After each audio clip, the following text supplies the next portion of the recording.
Halo semuanya, kami kelompok 6 kelas 10E akan menjelaskan tentang tugas 1 ekonomi, yaitu konsep ilmu ekonomi.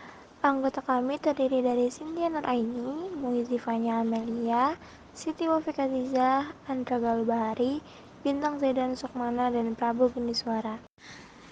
Apa itu ekonomi? Ekonomi atau uropan adalah ilmu sosial yang mempelajari perilaku manusia dalam mengelola sumber daya yang terbatas dan menyalurkannya ke dalam berbagai individu atau kelompok yang ada dalam suatu masyarakat. Istilah ekonomi berasal dari bahasa Yunani yaitu oikos yang artinya keluarga, rumah tangga, dan nomos yang artinya peraturan, aturan atau hukum. Secara garis besar, ekonomi diartikan sebagai aturan rumah tangga atau manajemen rumah tangga. Sementara, yang dimaksud dengan ahli ekonomi atau ekonom adalah orang yang menggunakan konsep ekonomi dan data dalam bekerja. Pembagian ilmu ekonomi. Ekonomi dibagi menjadi 3, yaitu ekonomi deskriptif, ekonomi teori, dan ekonomi terapan. Ekonomi teori nantinya akan dibagi menjadi 2, yaitu ekonomi mikro dan ekonomi makro. Ekonomi deskriptif. Ekonomi deskriptif adalah cabang ekonomi yang menjelaskan tentang kehidupan ekonomi di suatu daerah atau negara pada suatu waktu tertentu. Informasi disajikan dalam bentuk angka, grafik, kurva, atau bentuk penyajian lainnya sesuai dengan kenyataan yang ada. Contoh ekonomi deskriptif dalam kehidupan sehari-hari yang kamu temui dan rasakan adalah penetapan APBN tahun 2019. Seperti yang dirilis oleh Kompas.com, menuliskan bahwa APBN 2019 tidak mengalami defisit dan menuju ke positif, di mana angka kemiskinan semakin turun. Ekonomi teori. Teori ekonomi atau economic theory merupakan ilmu yang mempelajari secara teoritas dan konsep dasar perilaku individu dan masyarakat dalam menentukan alokasi atau sumber daya yang langka dalam upaya memenuhi dan meningkatkan kualitas hidup. Ekonomi teori terbagi atas 2 sub kelompok, yaitu ekonomi mikro dan ekonomi makro. Contoh ilmu ekonomi teori yaitu rumah tangga umumnya akan mengurangi konsumsi ketika tingkat pertumbuhan ekonomi dan gaji stagnan, sementara inflasi meningkat karena harga-harga kebutuhan pokok semakin mahal. Teori ekonomi terbagi menjadi 2, yaitu ekonomi mikro dan ekonomi makro. Ekonomi makro adalah teori ekonomi yang membahas tentang teori harga, teori produksi, dan teori pasar. Fokus pada perspektif individu di tingkat konsumen dan memiliki ruang lingkup yang lebih spesifik, seperti rumah tangga dan perusahaan. Contohnya, jual beli yang terjadi di pasar. Ekonomi makro adalah cabang ilmu ekonomi yang mempelajari tentang perekonomian secara keseluruhan, termasuk kinerja, perilaku, hingga proses pengambilan keputusan. Berupaya menentukan perspektif umum di tingkat nasional dan memiliki ruang lingkup yang jauh lebih luas dan umum, seperti kebijakan fiskal dan moneter. Contoh kebijakan untuk pajak warga negara. Ekonomi terapan adalah ilmu ekonomi yang mengkaji ekonomi teori untuk diterapkan dalam kehidupan nyata di mana bersifat praktis dan dapat diterapkan di berbagai bidang. Ekonomi terapan ini merupakan analisis ekonomi teori untuk merumuskan kebijakan dan pedoman yang tepat untuk menangani masalah ekonomi pada masalah tertentu seperti ekonomi dan perusahaan, ekonomi perbankan, dan lain-lain. Contoh ekonomi terapan yaitu studi kelayakan investasi. Dalam bisnis, ilmu ekonomi terapan digunakan untuk melakukan studi kelayakan investasi. Perusahaan akan menganalisis biaya dan manfaat dari suatu proyek investasi sebelum memutuskan apakah proyek tersebut layak untuk dilakukan. Selanjutnya ada prinsip ekonomi.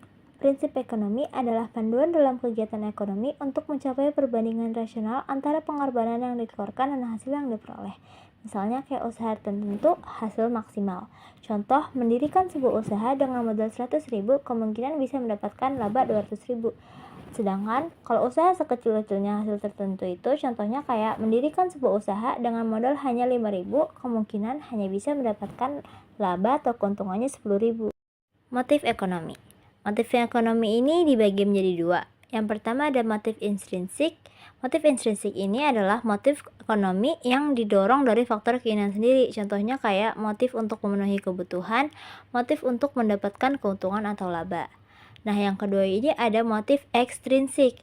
Motif ekstrinsik ini adalah motif ekonomi yang didorong faktor dari luar dirinya. Contohnya kayak motif sosial, motif untuk mendapatkan penghargaan, dan motif kekuasaan ekonomi.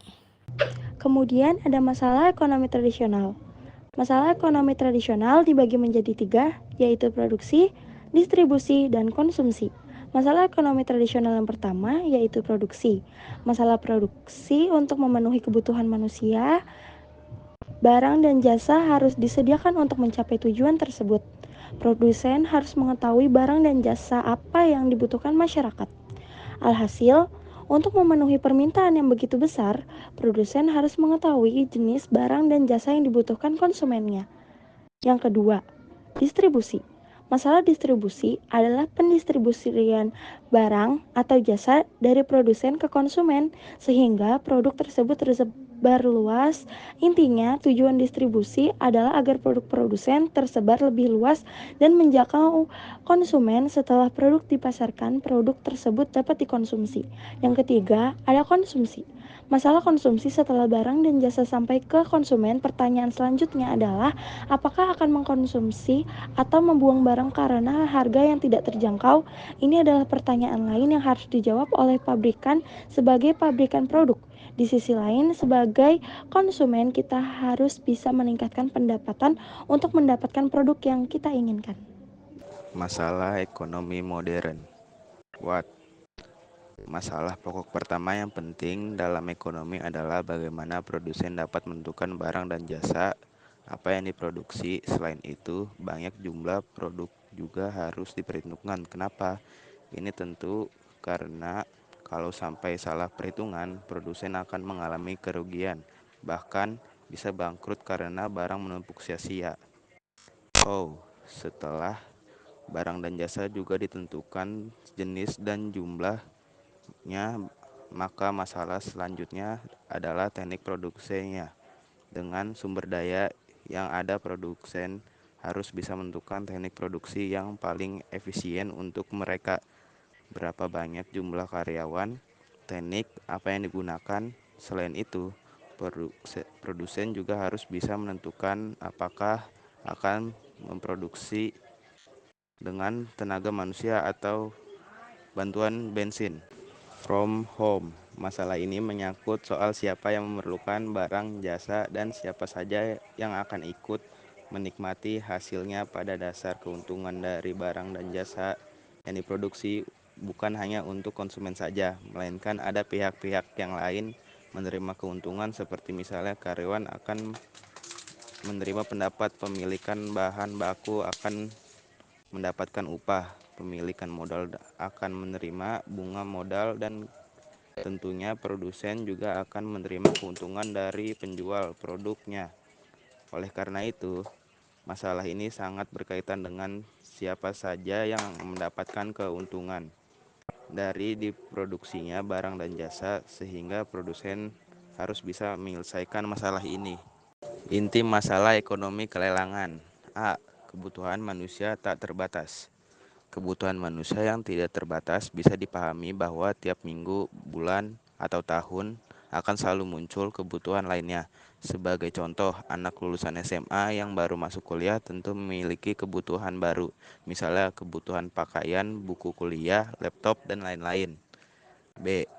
Pemuasan kebutuhan terbatas. Alat pemuasan kebutuhan manusia dikatakan terbatas karena sumber daya yang di alam juga memiliki keterbatasan. Sumber daya alam seperti tanah, air, energi, dan bahan baku memiliki batasan jumlah.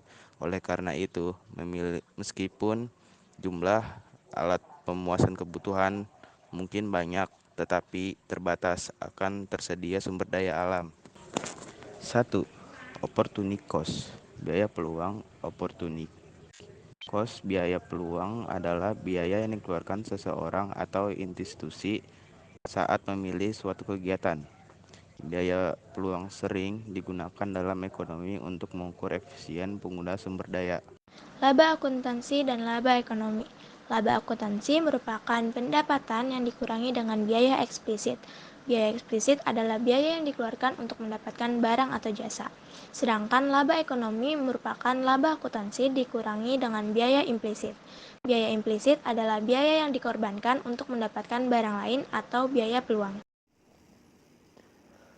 Firman beroperasi sebagai pemain sepak bola di klub Gunung Sindur FC. Gaji yang diperoleh oleh Firman sebesar 32 juta per bulan. Karena ingin lebih memiliki banyak waktu dengan anak-anaknya, Firman memutuskan untuk gantung sepatu dan membuka restoran. Biaya operasionalnya per bulan yang dibutuhkan untuk menjalankan restoran tersebut terdiri dari gaji karyawan sebesar 58 juta dan biaya membeli bahan mentah untuk keperluan dapur sebesar 6 juta. Sebagai modal awal dari restoran tersebut, Firman mengambil sebuah tabungannya di Bank BCA yang setiap bulan memberikan bunga sebesar 7 juta.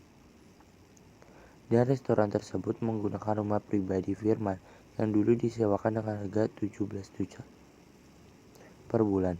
Hasil penerimaan dari restoran tersebut sebesar 132 juta per bulan. Dari data di samping, hitunglah A. Laba akuntansi, B. Laba ekonomi. Jawab A. Pendapatan restoran Firman 132 juta. Pengeluaran dikurang dengan gaji karyawan yaitu 58 juta. Bahan di dapur yaitu adalah 16 juta. Total pengeluaran 74 juta. Pendapatan restoran 132 juta. Nah, total pengeluarannya jadi 74 juta. Laba akuntansinya menjadi 58 juta. Yang B. Biaya implisit. Gaji pemain bola 32 juta. Bunga tabungan 7 juta. Sewa rumah 17 juta totalnya. Biaya implisit yaitu 56 juta. Laba ekonomi. Kebutuhan versus keinginan. Apa sih perbedaan kebutuhan dan juga keinginan?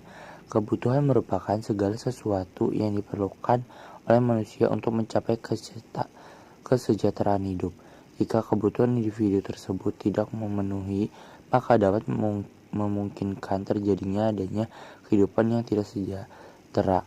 Kebutuhan setiap individu berbeda-beda berdasarkan sifat, intensitas, subjek, dan juga waktu. Selanjutnya yaitu ada keinginan. Keinginan adalah hasrat untuk memiliki sesuatu demi mencapai kepuasan dan kebahagiaan. Keinginan bersifat subjektif yang tidak selalu harus dipenuhi. Keinginan juga ada macam-macam, yaitu dari cara memperoleh barang bekas bagi penggunaan dan juga segi proses pembuatan. Berakhirnya wawancara kami, sekian dari kelompok kami. Semoga dapat manfaat. Salam Equilibrium. Assalamualaikum warahmatullahi wabarakatuh.